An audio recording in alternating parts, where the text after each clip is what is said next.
In this piece, I'm working on what's called Aquabord. It's a peculiar kind of texture, but it works well with watercolor. It's designed for watercolor. The approach is a little bit more of dabbing and very light texture. As you can see, I'm trying just to fill out the background just so I can see what I'm doing, what's going to be where, how many leaves, what's the depth, and just bringing out through negative painting with those leaves in the background. I enjoy doing that. It's a bit more of a meditative, just doodling with the watercolor.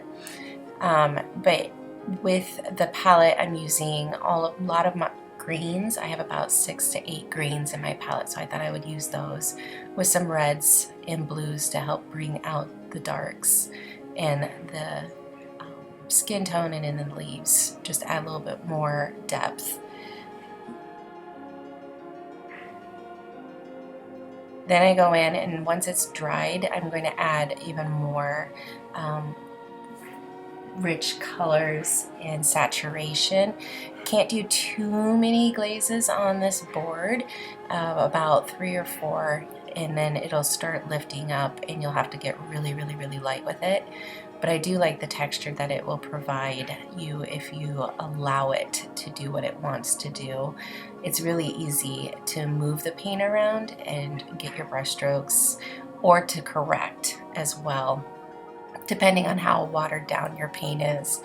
The blending doesn't happen as easily as it would on paper. You kind of have to force it a little bit, but then again, you have more texture, which is kind of what I think Aquabord is great for, is those textural elements that watercolor can provide for you.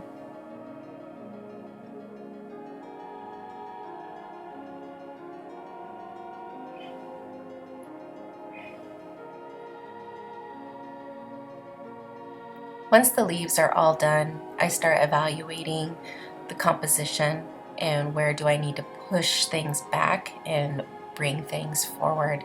So the leaves make a really big difference, the foreground leaves, with how rich they are compared to everything else.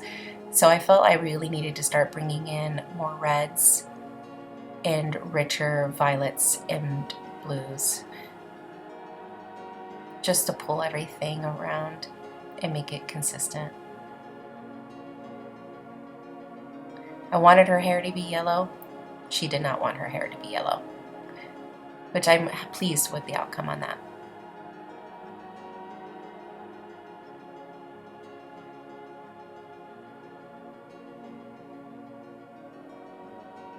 The fun part about this, because it lifts so easily, it's really simple to bring out your whites again by just adding water.